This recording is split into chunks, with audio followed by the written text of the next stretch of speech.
Not tomorrow. I'm just too impatient for that. Don't need a screwdriver. Take it out. Okay.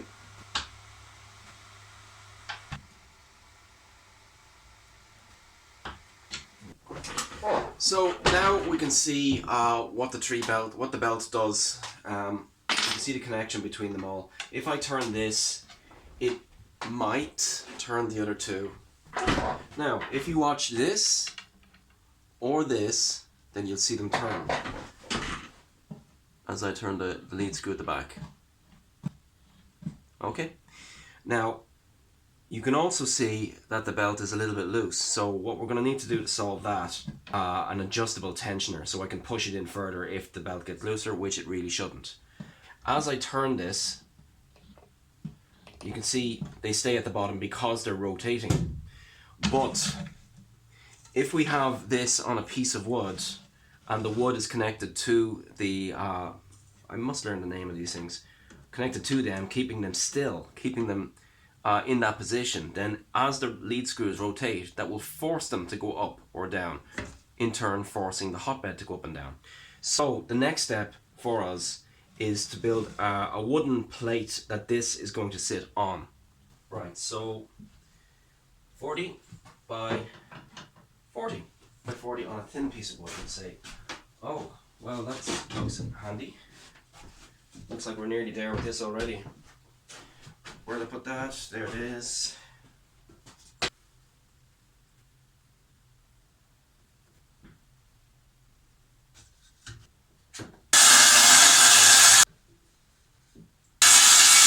Which has 1 centimeter play on either side. Now we need to cut in the slots for the lead screws.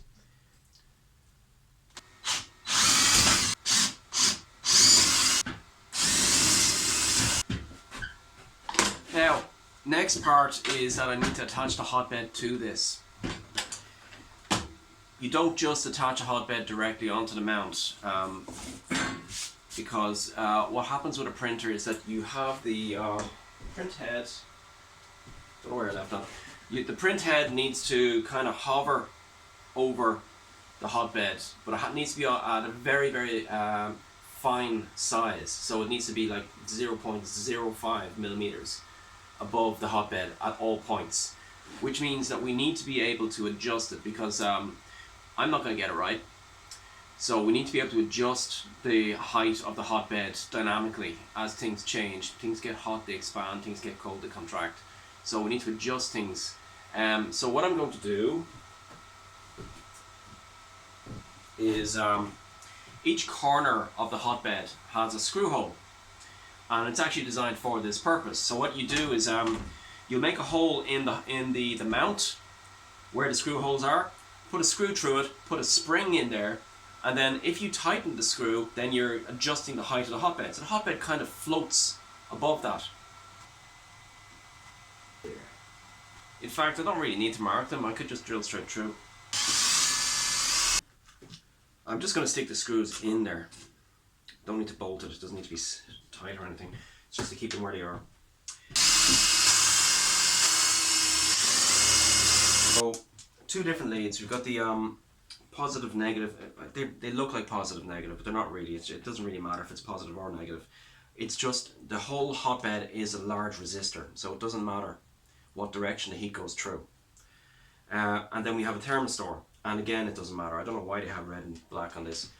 Anyway, thermistor measures the heat to be sure that the hotbed is actually heating up to whatever temperature you're trying to get to. Now, just shove this through the hole there. That's our hotbed. So when I get the springs, I'll put the springs underneath there, and then that'll be the hotbed finished. All I need to do now is actually install this into the printer. The hotbeds go through these, the linear rods go through these holes in the hotbed mount, but then we need to have some way of actually connecting the mounts, these things here. I really must learn the names of these things, into that. I got the size wrong on that, that's fine. So what I've done is I designed and printed out some kind of widget collet things. I don't know what you call them either. Gaskets, I don't know. And I'm going to put these into these, and then these two holes on the side will screw onto the hotbed itself. So I'll just get on with that.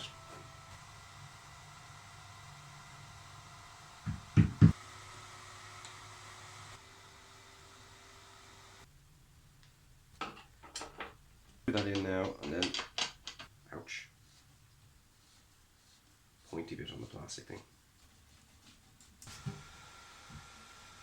So after I've put the linear rods through the hotbed mount, I can see there's an issue. You can see what I was trying to do. So the rods just come up here, and you can see there's very little space between the bed and the walls, which means that the air above ends up being a nice cushion of hot air. But I've made a small mistake there. You can see that's off by 1/2 centimeter there, and on the other side it's about 1 centimeter there, which means that this I've measured wrong. So I'm going to solve that now by cutting channels that I can just put small kind of 3D printed hats into, like that. That will allow me to just kind of move it into place. I'll do that now.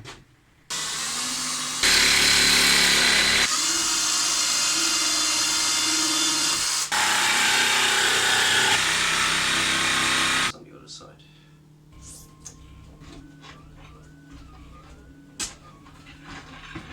Oi! So I'll just bring this up to the...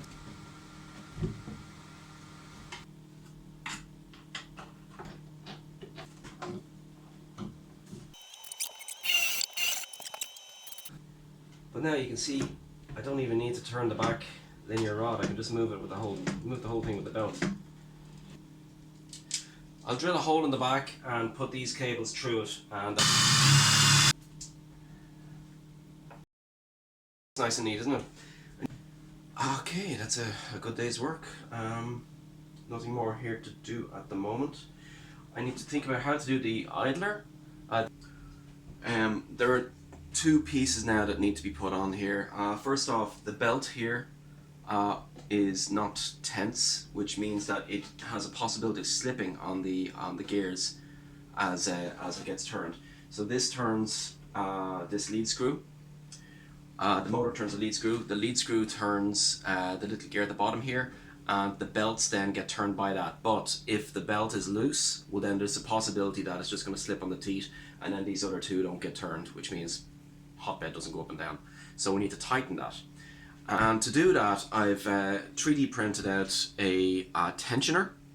So the idea of this is that the belt will get pushed inwards like that, and that's smooth, so the belt should be able to just slide straight over it. And on one side I have this sliding holder thing, like that, so that's going to keep this down. And in there I have a screw which allows me to tighten it. So this is all 3D printed. I'll put the designs below the video. I have one final piece printing at the moment on my other printer, which is to go on this side to keep that side down, but it's not absolutely necessary for what I'm about to do. So let's put this on.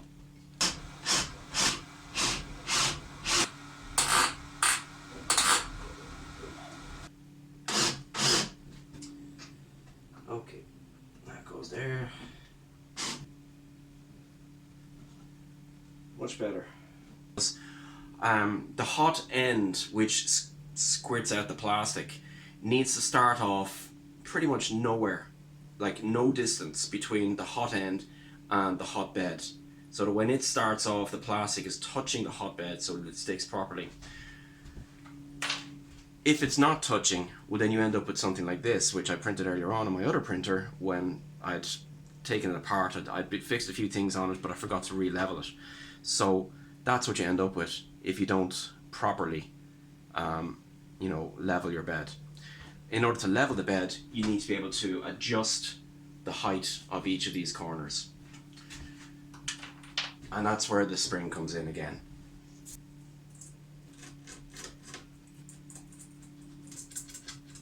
Before I put the springs on, there's something else we need to do.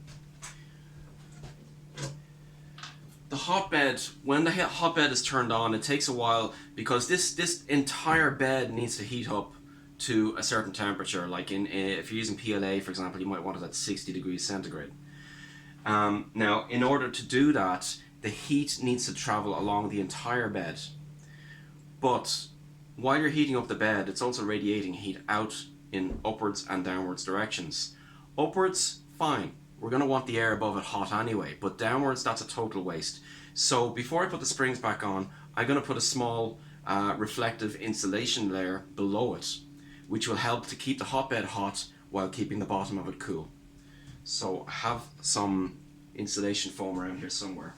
This insulation foam actually comes from, it's roofing insulation, attic insulation, which I got. A friend of mine was insulating his attic and he just had a load spare, so he gave me some. So that's nice. I'm going to cut that into shape and stick it underneath that.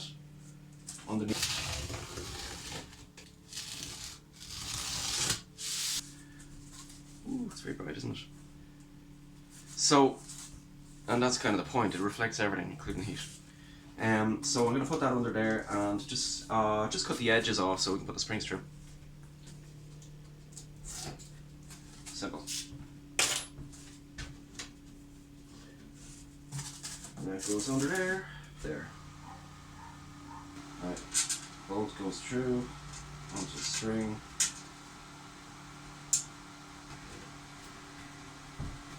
Okay, so you can see that the bed is raised up through the pressure of the compression spring. So if I press down, you can see the bed goes down.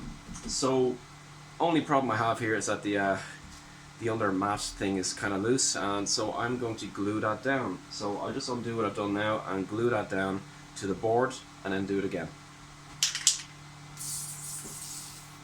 Okay.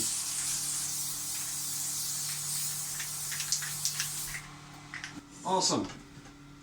A more professional job has never been done. Awesome. Right, so we've got proper tension here. We've got an adjustable hotbed we can adjust the height of. I think all that's needed now is we need the electronics at the back and we need the Core XY structure at the top. And we'll get to those in the next video, maybe.